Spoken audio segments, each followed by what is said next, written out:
Muchachas, bueno, para seguir con el tema de la construcción del currículum, vamos a profundizar en esta presentación con el tema de las teorías y los diferentes modelos curriculares.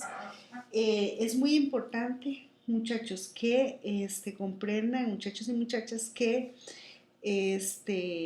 esta es la posición de un autor. Eso siempre quiero que lo tengan muy presente, porque ya vieron la diversidad de formas que tenemos de conceptualizar el currículum.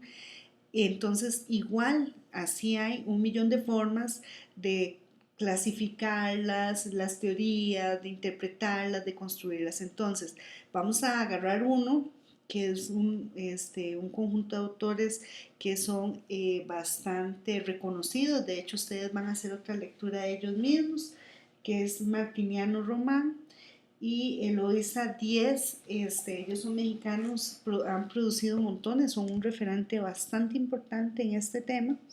Entonces, por eso también yo lo uso en el curso, ¿verdad? Pero no quiero que se queden con la idea de que esto es absoluto, porque es probable que si ven cualquier otro curso, otro libro sobre currículum del mismo Jimeno Sacristán que ustedes están leyendo, podrían ver otras posiciones, ¿verdad? Es una persona que sigue produciendo libros y podría haber otras posiciones y no por eso quiere decir que sean inadecuadas.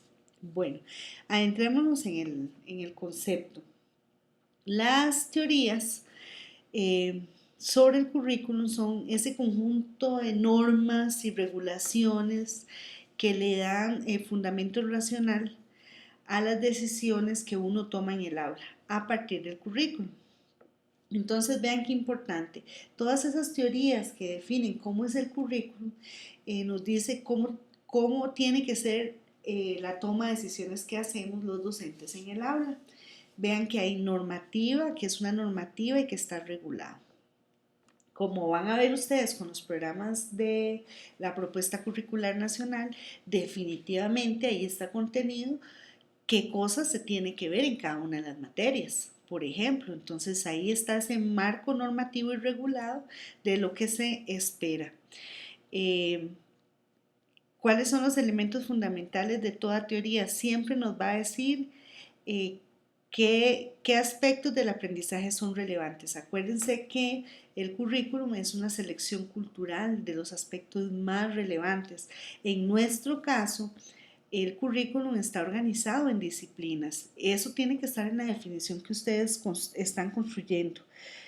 ¿Por qué? Porque así es como está, es lo más contextualizado, ¿verdad? Nosotros tenemos disciplinas. Lo ideal sería no tenerlas, que eso lo van a profundizar cuando ya entren a la parte de planificación.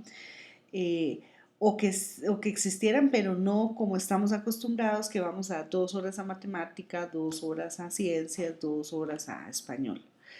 Eh, pero bueno, entonces siempre toda teoría nos va a decir lo importante que es el aprendizaje. También toda teoría incluye el proyecto cultural, es decir, va a determinar cuáles son las condiciones políticas, administrativas e institucionales en las que se va a desenvolver ese currículum. Vean ustedes que ya vieron, por ejemplo, las políticas, tanto curricular como la educativa a nivel nacional. También toda la concepción curricular que se tiene sobre las 3 fuentes que ya ustedes vieron también. Entonces todos los aspectos psicológicos, de desarrollo humano, del ser, en fin, todo el aporte de la psicología y la epistemología, es decir, cómo se da el conocimiento. Y qué aspectos son relevantes, como ya lo hablábamos, de esa selección cultural que tenemos que aprender, todo lo que son valores sociales, filosofías, y todo eso va a determinar modelos educativos. Y ya los modelos educativos curriculares es cómo se logra, cómo se aterriza toda esa parte discursiva de las filosofías, como lo vimos esta semana con la política educativa y lo curricular, todo eso, la sostenibilidad de las habilidades, en fin, cómo se lleva al aula. En nuestro caso es a partir de los indicadores, a partir de nuestra realidad nacional. Entonces podemos decir desde la posición de estos autores que hay cuatro grandes teorías, que son todas aquellas que se les dice teorías de la legitimación, es decir, las que dicen que el currículum es lo más importante que hay, que todos los esfuerzos educativos tienen que ir en función del currículum. Están aquellas, las procesuales, que hablan de cómo se tiene que desarrollar ese currículum, ¿verdad? Que tiene que ser un proceso de acción social que permita la mejora, el progreso interactivo, que tiene que ir por pasos, etc. Hay otro gran conjunto de teorías que se refieren a toda la parte estructural. ¿Qué ha de aprenderse y qué ha de enseñarse específicamente? Entonces ahí bien específico los contenidos y todas las metodologías. Y las otras son las que tienen que ver con la implementación.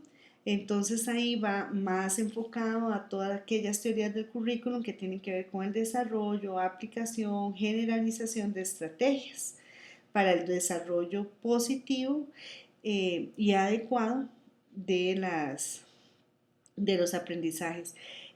No precisamente sean de manera separadas. Las diferentes teorías al final tienen cierta independencia, pueden coexistir, ¿verdad? Por eso uno a veces ve que uno dice, pero esto tiene como mucho estructural y también mucho procesual. Pues sí, podría ser perfectamente. Sí les puedo decir que es a partir de la segunda mitad del siglo XX, ¿verdad? Que agarran fuerza todas las teorías del currículum y el desarrollo más fuerte teórico del currículum. Entonces, a partir de cada una de estas cuatro teorías salen los modelos curriculares, que es lo que vamos a ver en este momento. Igual, podemos, entonces, le interesan mucho los contenidos que están organizados en asignaturas, y el objetivo primordial es la interiorización del aprendizaje, pero desde esa parte muy de contenidos, de las diferentes temáticas que hay que abordar. Ahí está la escuela clásica y la escuela activa como dos grandes versiones de esa visión academicista. La escuela clásica, ¿verdad? De un corte muy tradicional, de aprender el trivium, que vieron también en la lectura de la semana pasada, ¿verdad? Que era el estudio de la gramática, retórica, la dialéctica, el quadrivium que usaban, ¿verdad? También en la escuela griega, que estaba enfocada a la matemática, música, geometría, astrología, aritmética. Entonces, esas son diferentes posiciones dentro del modelo curricular academicista. Otro modelo curricular es el tecnológico positivista conductual. Es decir, vean que aquí lo que interesa es ver las conductas en la persona, la obtención de productos observables, medibles y cuantificables. Esa es la prioridad de este modelo curricular. Nos interesa entonces, bueno, la enseñanza es una actividad regulable, ¿verdad? En donde está estructurada por pasos, se puede programar, se puede aplicar y se puede evaluar en la persona, inmediatamente ver los productos, las conductas. El aprendizaje como tal es una asociación de elementos, eh, uno aprende un conjunto de partes para lograr una gran conducta, ¿verdad? Es muy externo porque no considera a la persona, sino la capacidad de la persona para reproducir esos patrones conductistas.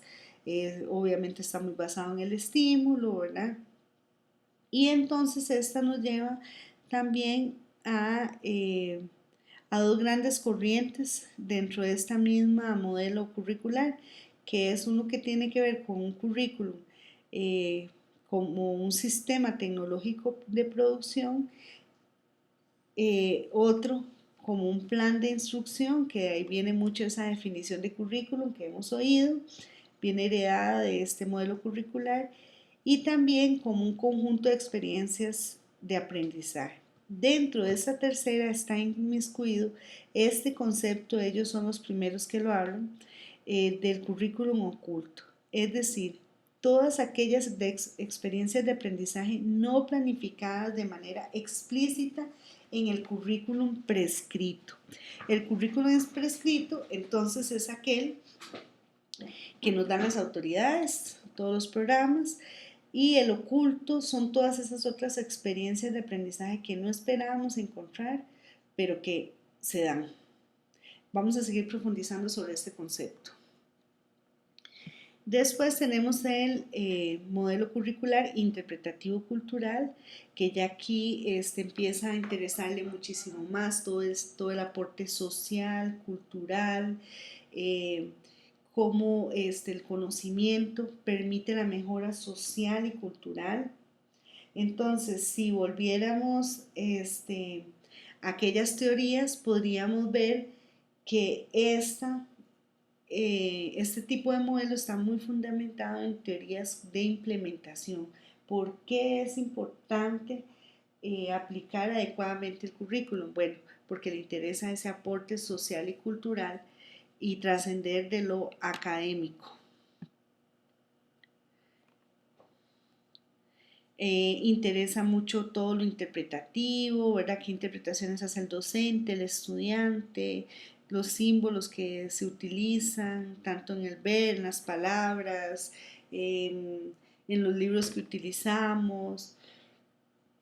En fin, ahí postula un currículum abierto, mucho más flexible, contextualizado. El profesor es un investigador para lograr trasladar eso que está ahí escrito como en piedra, ¿verdad? En la parte académica y llevarlo a que la persona lo pueda utilizar en los procesos de formación.